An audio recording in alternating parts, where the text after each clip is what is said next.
Chapter 10. Now the Philistines were fighting against Israel, and the men of Israel fled from before the Philistines, and many fell slain on Mount Gilboa. The Philistines kept in close range of Saul and his sons, and the Philistines struck down Jonathan, Abinadab, and Malchishua, Saul's sons. The fighting grew fierce against Saul, and the archers found him, and he was wounded by the archers. Then Saul said to his armor-bearer, "Draw your sword, and run me through with it, so that these uncircumcised men may not come and deal ruthlessly with me." But his armor-bearer was unwilling, because he was very much afraid. So Saul took the sword and fell on it. When his armor-bearer saw that Saul was dead, he too fell on his own sword and died. Thus Saul and his 3 sons died, and all those of his house died together. When all the people of Israel in the valley saw that everyone had fled, and that Saul and his sons had died, they began to abandon their cities and flee. The Philistines then came and occupied them. The next day, when the Philistines came to strip the slain, they found Saul and his sons fallen on Mount Gilboa. So they stripped him, and took off his head and his armor. And they sent word throughout the land of the Philistines to spread the news to their idols and the people. Then they put his armor in the house of their god, and fastened his skull to the house of Dagon. When all those of Jabesh in Gilead heard about all that the Philistines had done to Saul, all the warriors rose up and carried off the corpse of Saul and the corpses of his sons. They brought them to Jabesh, and buried their bones under the big tree in Jabesh, and they fasted for 7 days. Thus Saul died for the unfaithfulness he had shown against Jehovah, because he had not obeyed the word of Jehovah, also for consulting a spirit medium instead of inquiring of Jehovah. So he put him to death, and turned the kingship over to David, the son of Jesse. Chapter 12. These were the men who came to David at Ziklag, while he was unable to move about freely because of Saul the son of Kish. And they were among the mighty warriors who supported him in battle. They were armed with the bow, and they could use both the right hand and the left hand to sling stones, or to shoot arrows with the bow. They were of the brothers of Saul, from Benjamin. The head was Ahiezer, along with Joash, both sons of Shimea the Gibeathite, Jeziel and Pelet the sons of Asmaveth, Berekah, Jehu the Anathothite, Ishmael the Gibeonite, a mighty warrior among the 30 and over the 30. Also Jeremiah, Jahaziel, Johanan, Jozabad the Gederathite, Eluzai, Jeremoth, Bealiah, Shemariah, Shephatiah the Heraphite, Elkanah, Ishiah, Azarel, Joezer, and Jeshobeam, the Korahites, and Joelah and Zebediah, the sons of Jeroham of Gedor. Some of the Gadites went over to David's side at the stronghold in the wilderness. They were mighty warriors, soldiers trained for war, standing ready with the large shield and the lance, whose faces were like those of lions, and who were as swift as the gazelles on the mountains. Ezer was the head, Obadiah the second, Eliab the third, Mishmannah the fourth, Jeremiah the fifth, Attai the sixth, Eliel the seventh, Johanan the eighth, Elzabad the ninth, Jeremiah the 10th, Machbanai the 11th. These were of the Gadites, heads of the army. The least one was equal to 100, and the greatest to 1,000. These are the men who crossed the Jordan in the first month when it was overflowing its banks, and they chased away all those living in the lowlands to the east and to the west.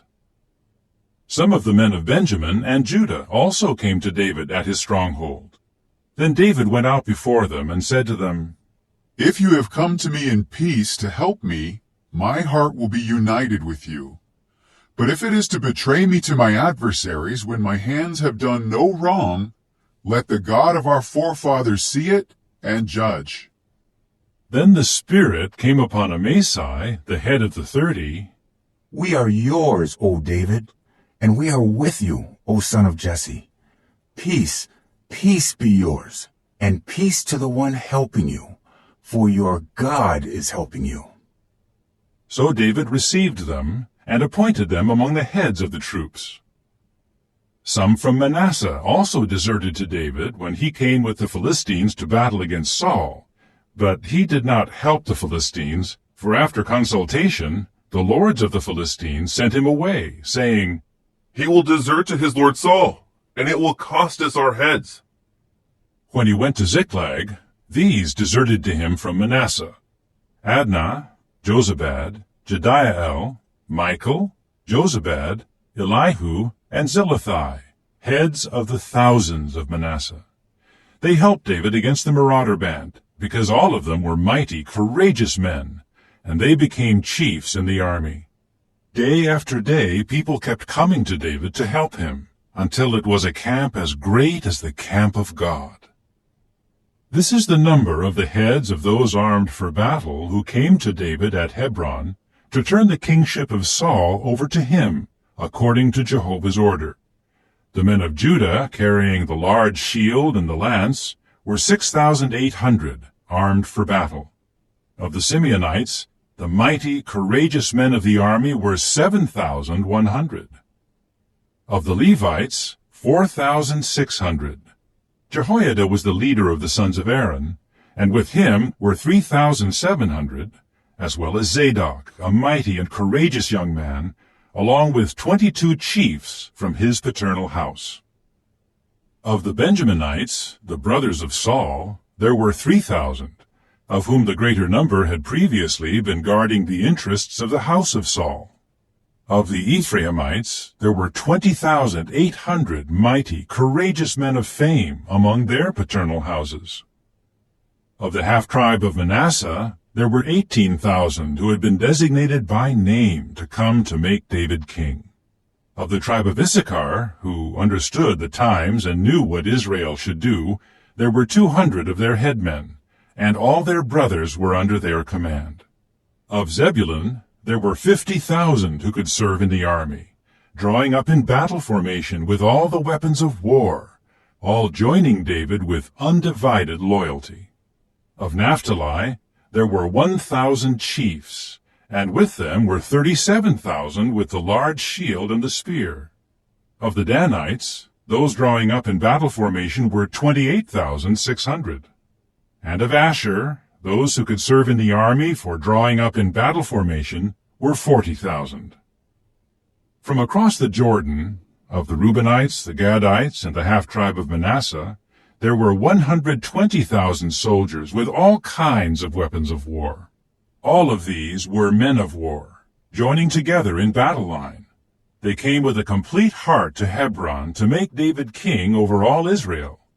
And also all the rest of Israel were united in wanting to make David king. And they remained there with David for 3 days, eating and drinking, for their brothers had made preparation for them. Also those near them, and even those as far as Issachar, Zebulun, and Naphtali, were bringing food on donkeys, camels, mules, and cattle, provisions of flour, cakes of pressed figs and raisins, wine, oil, and cattle and sheep in great quantity, for there was rejoicing in Israel. Chapter 11. In time, all the Israelites gathered to David at Hebron and said, Look, we are your own bone and flesh. In times past, while Saul was king, you were the one who was leading Israel on its campaigns. And Jehovah your God said to you, You will shepherd my people Israel, and you will become leader over my people Israel. So all the elders of Israel came to the king at Hebron, and David made a covenant with them in Hebron before Jehovah. Then they anointed David as king over Israel, according to Jehovah's word through Samuel.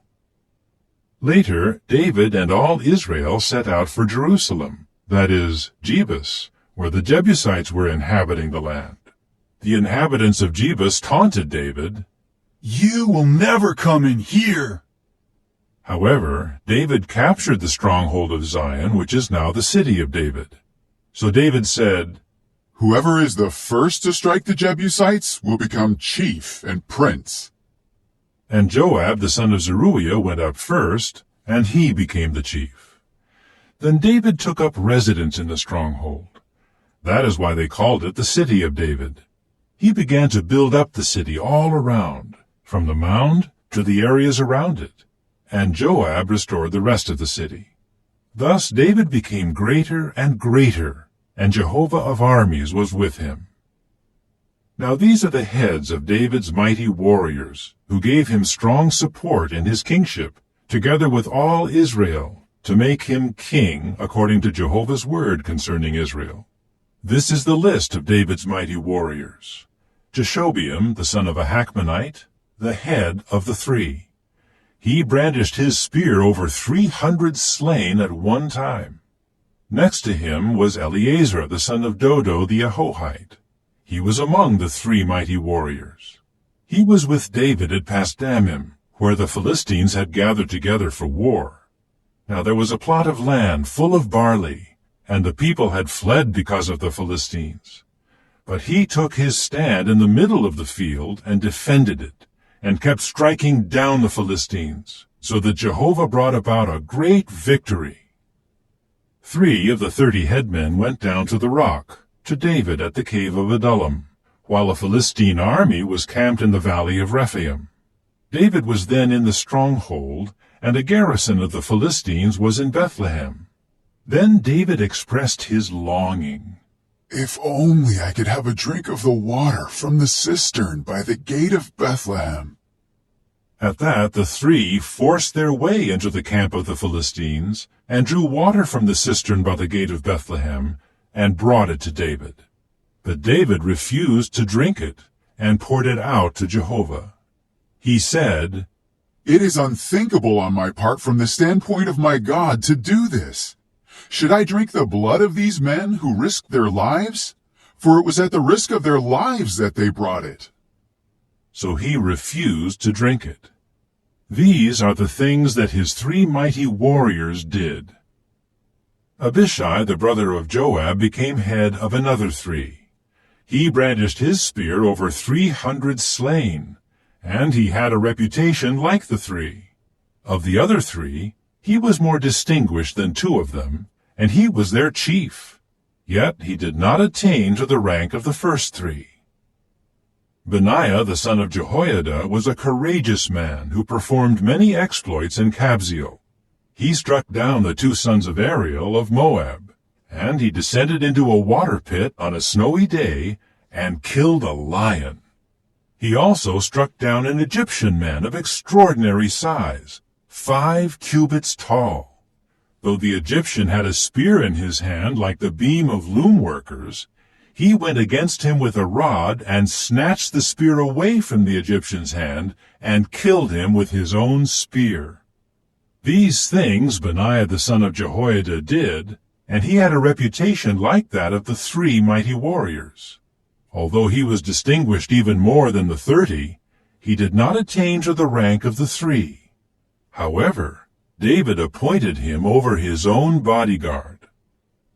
The mighty warriors of the military forces were Asahel, the brother of Joab, Elhanan, the son of Dodo of Bethlehem, Shamoth the Harorite, Helez the Pelonite, Ira the son of Ikesh the Tekoite, Abiezer the Anathothite, Sibbecai the Hushathite, Eli the Ahohite, Maharai the Netophathite, Heled the son of Baanah the Netophathite, Ithai the son of Ribai of Gibeah of the Benjaminites, Benaiah the Pirathonite, Hurai of the Wadis of Gaash, Abiel the Arbathite, Asmaveth the Beharamite, Eliabah the Shaalbanite, the sons of Hashem the Gizonite, Jonathan the son of Shagi the Hararite, Ahiam the son of Sakar the Hararite, Eliphal the son of Hefer the Machirathite, Ahijah the Pelonite,